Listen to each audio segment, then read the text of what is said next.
Quand j'essaye de définir qu'est-ce que le pardon, j'ai du mal à trouver mes mots. Car je pense que le pardon est quelque chose de subtil.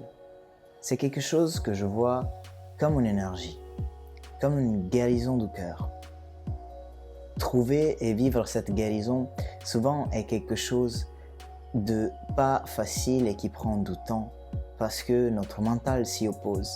Notre mental aime rester accroché au passé, à ce qu'il connaît et généralement remplit bien ce rôle. S'accrocher au passé se reflète dans notre vie par cette sensation de répétition. Ce qui s'est passé se répète encore et encore en boucle dans notre tête comme porté par un désir inconscient d'aller contrôler le passé, d'avoir une emprise dessus, de pouvoir le changer. Nous revivons un événement à l'infini, comme si à un moment donné, le revivre nous allait nous permettre de pouvoir modifier quelque chose. Et nous finissons donc pris dans ce tourbillon qui nous fait revivre quelque chose de souffrant et qui nous blesse encore et encore. Apporter cette guérison du pardon veut dire alors sortir de ce cycle, sortir de ce tourbillon. Et pour sortir de ce tourbillon, il faut que nous arrivons à lâcher, à nous décrocher de cette chose qui nous tient emprisonnés dans ce cercle. Et c'est souvent ça qui est difficile. Lâcher quelque chose qu'on n'a pas profondément accepté. Et si ce lâcher prise et ce pardon est donc difficile à trouver envers les autres, je pense que le lâcher prise et le pardon le plus difficile à se concéder est celui envers nous-mêmes. Quand nous n'arrivons pas à vivre le pardon, quand nous n'arrivons pas à nous pardonner, c'est souvent parce que l'action qui nous a porté là, ce qu'on a fait, n'était pas en accord avec le mouvement de notre cœur. Nous en sommes donc les premiers blessés et nous nous considérons coupables. C'est comme s'il y avait une petite voix qui nous disait « Je ne me pardonne pas parce que dans le moment où je me pardonne pour cela, je ne serai plus en train de payer pour ce que j'ai fait. » Donc dans ce cas, sortir de cette culpabilité, sortir de ce jugement envers nous-mêmes, c'est un premier acte d'amour envers nous. C'est pour ça que je pense que la première question à se poser pour connaître vraiment le pardon envers soi est: est-ce que je suis vraiment prêt à vivre cet amour, cet acte d'amour envers moi-même? Est-ce que je suis prêt à me le donner?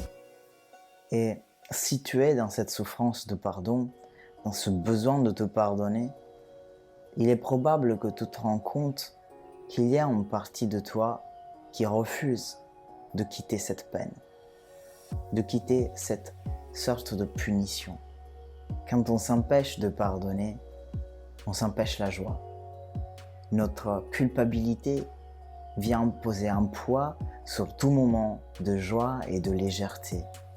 Donc de manière très subtile, notre inconscient nous empêche d'être dans cette joie, ce qui équivaut aussi à nous empêcher d'être dans cette vulnérabilité et donc de rematérialiser possiblement des souffrances. Et je pense qu'aller dénicher, retrouver, prendre conscience de cette partie de toi est une étape obligée pour pouvoir pleinement accepter que le passé est déjà fait et qu'on ne peut pas le changer, et donc pour trouver ton pardon envers toi-même. Il faut accepter, mais pas seulement dans notre tête, accepter dans notre cœur que nous n'avons pas d'emprise sur le passé, que nous ne pouvons rien y changer, et que donc tout ce que nous pouvons faire est utiliser ce passé comme un apprentissage pour être une meilleure personne aujourd'hui et demain. Et si ce manque de pardon fait que tu t'en veux pour ce que tu as fait à quelqu'un, que tu t'en veux envers quelqu'un, que tu te sens coupable, généralement, la meilleure chose à faire, en premier lieu, c'est de s'excuser sincèrement avec cette personne. Et ce n'est pas dans le but que cela change quelque chose entre vous dans votre relation aujourd'hui. Le but est tout simplement d'effectuer ce geste qui est presque symbolique et qui te permettra de relâcher ce poids enfin. Ça équivaut à poser l'intention de pardon. Puis ce que l'autre fera de ses excuses n'est pas de notre ressort. Si l'option de s'excuser directement avec la personne n'est pas possible, puisque la personne n'est plus là ou que vous n'avez plus de contact avec, ou que tout simplement vous sentez que ce n'est pas la bonne chose à faire en ce moment et que ça replongerait dans de la colère ou dans de la tristesse, dans ce cas-là, ce qui peut faire beaucoup de bien, c'est d'écrire une lettre. Encore une fois, ce que nous voulons déclencher, c'est l'énergie de pardon.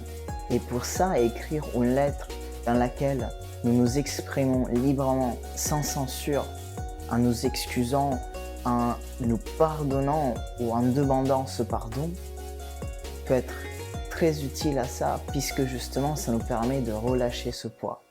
Que l'autre la lise ou pas n'est pas vraiment important. Et une fois écrite cette lettre, en étant sûr à 100% de l'avoir fait librement, jusqu'au fond, en ce moment-là, vous avez plusieurs options. Une option que je trouve très efficace, c'est de brûler cette lettre, car ça nous permet de voir les souffrances du passé s'apaiser et partir avec elles, et de le concrétiser d'une manière forte à nos yeux et qui donne un message fort pour notre cerveau et pour notre inconscient. Ou alors, si vous ne la postez pas pour l'envoyer à la personne concernée, vous pouvez la poster et l'envoyer à un inconnu. Puisque, après tout, nous sommes tous reliés et on ne sait jamais quelle guérison on peut apporter à quelqu'un d'autre, quel est le message qui peut être bénéfique pas seulement à nous, mais même à une autre personne.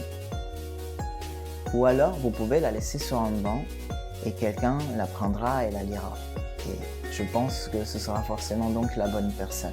C'est très personnel et je pense qu'il n'y a pas de bonne façon de le faire.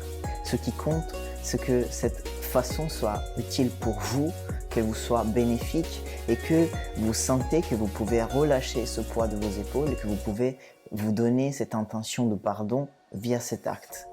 Et une fois que ce détachement physique via la lettre a été fait par rapport à cette blessure, une fois que cette concrétisation de notre détachement et de notre intention de pardon est posée, il est important de s'arrêter, de prendre un moment de calme et de le vivre à l'intérieur de nous-mêmes en étant dans la certitude absolue que cette expérience, cet événement qui nous cause autant de souffrance et autant de peine a été utile, a été une leçon qu'elle nous a permis de grandir et que nous n'allons plus commettre ces mêmes erreurs. Une autre chose très bénéfique est de se mettre dans un état de relaxation très profonde en demandant à notre inconscient de nous donner les ressources nécessaires pour nous pardonner, en demandant à notre inconscient de lâcher enfin cette chose qui nous mène tant de difficultés à nous pardonner, de nous donner les ressources pour être enfin en paix avec nous-mêmes.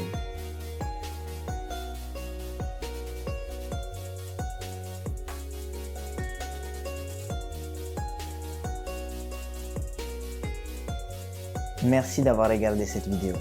J'espère que tu l'as aimée et qu'elle t'aidera à te pardonner.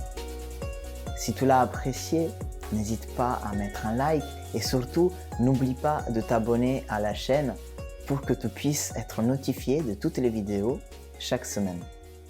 Je te retrouve très bientôt. Prends soin de toi.